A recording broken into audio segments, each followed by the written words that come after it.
Welcome to the KIRO Radio Rundown, the podcast where we collect all the hosts' takes on the biggest stories of the week and force them to compete involuntarily. It's like horse races. Do you ever think about how horses don't necessarily understand they're in a race? 1 minute they're hanging out with their friends, probably having a good time, then all of a sudden their boss is screaming at them to run as fast as they can. The rundown's like that. The hosts are horses, and I'm Jake Rummel, by day the producer of the Tom and Curly Show, and by night the jockey responsible for whipping the host with my metaphorical riding crop into a comprehensible podcast. And in both the case of the horses and horse races and hosts on the rundown, both parties seem pretty confused about what's going on when I try to explain it to them. Today we're going to talk about the coronavirus. We're going to start by talking about the hopefully soon-to-roll-out vaccine and how it will be rolled out in Washington state. Here's reporter Hanna Scott explaining the strategy the State Department of Health published this week that lays out who will get priority when the vaccine is released. So it's expected it'll be limited when it is available. No more than 500,000 doses, I believe, for our state is the expectation in the initial round. So they have this plan that's, again, very fluid and will likely change over time. They are looking at first responders, possibly nursing home residents, healthcare workers, folks like that who might get this initial round. But they also want to talk to these communities of color and make sure that those communities that have been disproportionately affected by COVID-19, they have an opportunity to get some as well in the early phases. So that's all still being worked out. With communities that are disproportionately impacted by COVID, we're also talking with essential workers and the business sector. Key groups include the African American and Black communities, Latinx communities, Pacific Islander communities, immigrant and refugee communities, older adults, people experiencing homelessness, farm workers, people with underlying health conditions, and individuals with disabilities. So in that group, you'll see a lot of the people who we know have been disproportionately impacted by COVID disease or some of the places where we've seen outbreaks happening. The second voice you hear there is Assistant State Health Secretary Michelle Roberts. Dave Ross of Seattle's Morning News asked Hanna why it seemed so overly complicated. Wow, this is really complicated. I thought this was just a matter of making sure, just having the vaccine available in all the drugstores and doctors' offices, and you go in and get it. Why would it be any different than the flu vaccine? I mean, like a month ago, I walked in, got my flu vaccine. It took 10 minutes and it was over with. Again, because of kind of the way we've seen everything roll out on such a large scale, they have lessons that they say they've learned back with the H1N1 vaccine when it came out. There were issues there, and she said they are using their regular vaccine kind of system that they use for all other vaccines as their starting point, but there's just much more involved when it comes to the COVID vaccine, and especially when everybody's going to be wanting it, and especially when you're talking about limited availability at the beginning. So that's why, hopefully, the months that they have to work this out, they should be ready to go once it gets here. We'll see. Tom Tangney and John Curley also got a chance to ask Hanna a bunch of questions about this, and one thing that came up when they talked about it was how many people would actually be willing to get the vaccine. Looks like August, maybe half of Americans said that they were going to get it, the COVID vaccine, when it was widely available. The latest pulled from a couple of days ago, that's up to about 58%. I was going to say, so half don't think COVID-19 can kill them. Or the vaccine is suspect. That's the other way. Right. They don't trust the vaccine. And there's been a big push since the minute the pandemic hit.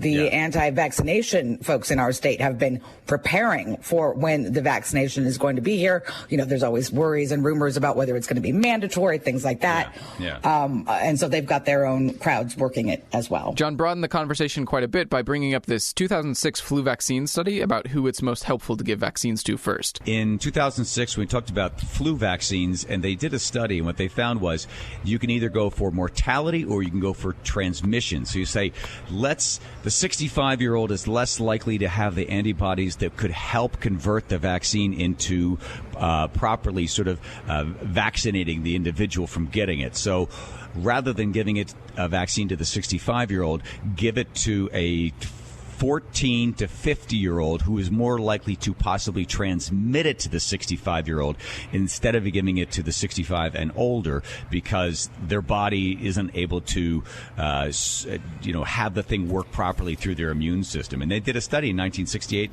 in Michigan where all they did was vaccinate two groups of people. They just did school-age kids. And the school-age kids, this is the flu, which is different how it gives it, but they vaccinated just the school-age kids, and the transmission was lower and less elderly people died in that community compared to the other community. So that's the difference between... Because the disease isn't out there as much because those transmitters are getting the vaccine.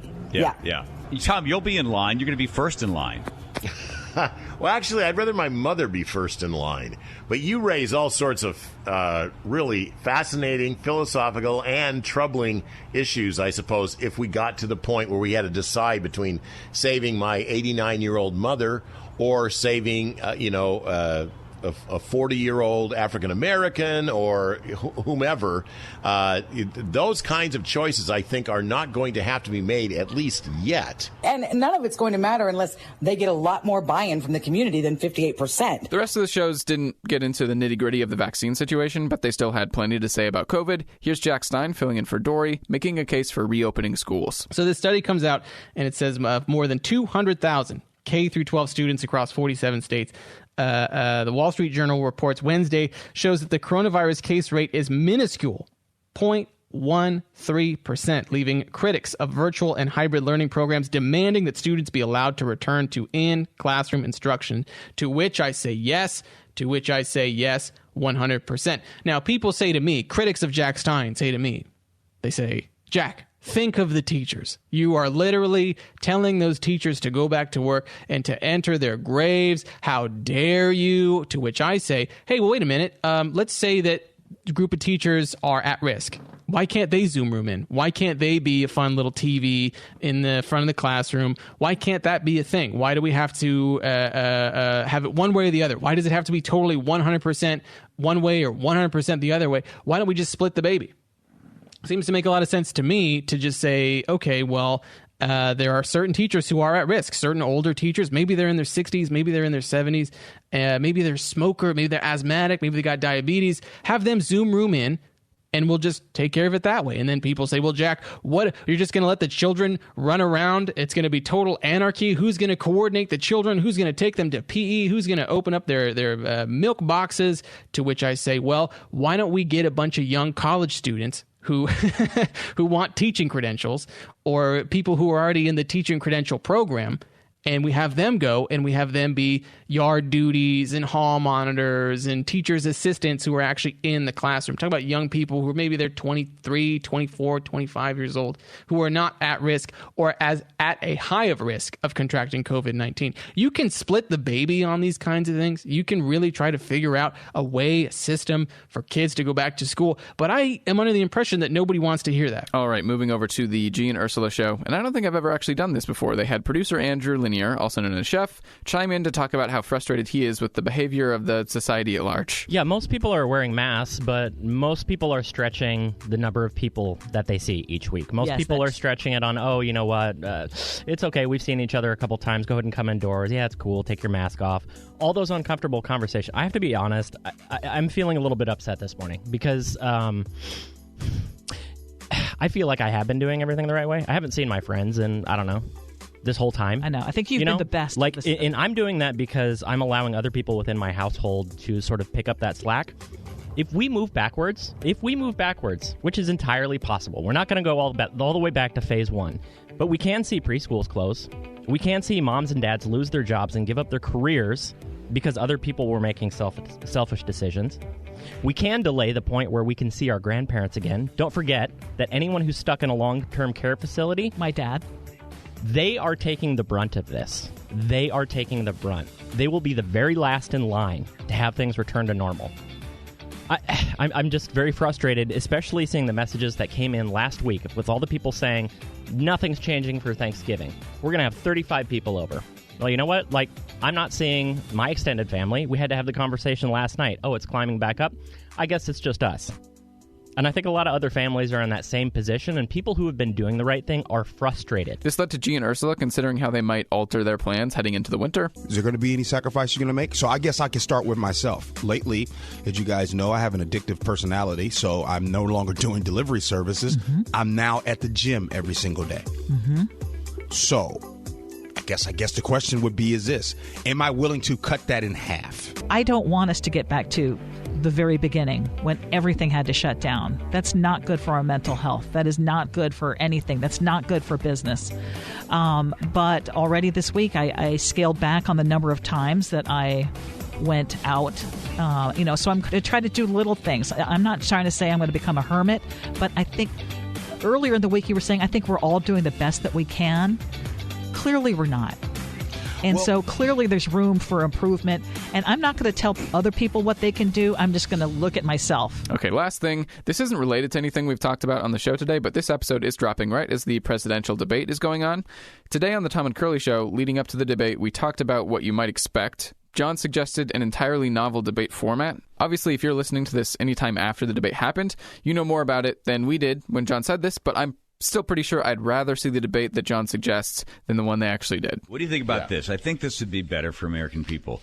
Okay. You're going to get both vice president candidates, get both vice president, and you get the president, and you mix them up. So it would be Harris and Trump are on one team, and you're going to get Biden and Pence on another, and you're going to do either categories, which is a fun game, or just basic charades, or you could do win, lose, or draw, any one of them, and they're going to play against each other. So teaming them up, so you'd have Harris and Trump, and she's given the clues, and, one word, movie.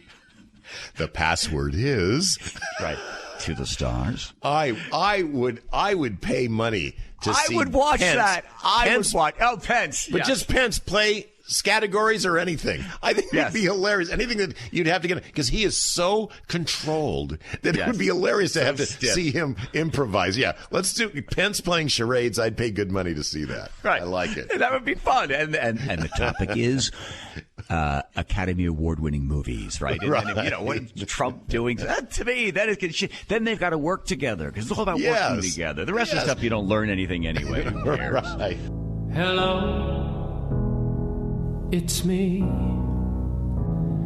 I'm in California dreaming about going out to eat just a burger with cheese. Or a shaken margarita, baby back ribs from Chili's. So, that's the rundown for October 22nd, 2020. Again, I'm Jake Rummel. I also produce, edit, and mix the rundown. A special closing song for our coronavirus episode is Hello from the Inside, an Adele parody by Chris Mann. I would like to announce that here at the Rundown, we've received our first review on Apple Podcasts. I won't usually be this creepy about it, but I was able to figure out who it was, and I tracked them down on Twitter to thank them for it. Thank you again, Francis, from Walk My Fluffy. Moving forward, though, I promise to mention you by name in the show credits anytime this happens in the future. You don't always have time to listen to every KIRO Radio show, but you'll always have time for the KIRO Radio Rundown. See you on Tuesday. Hello from the inside. It's just me and myself.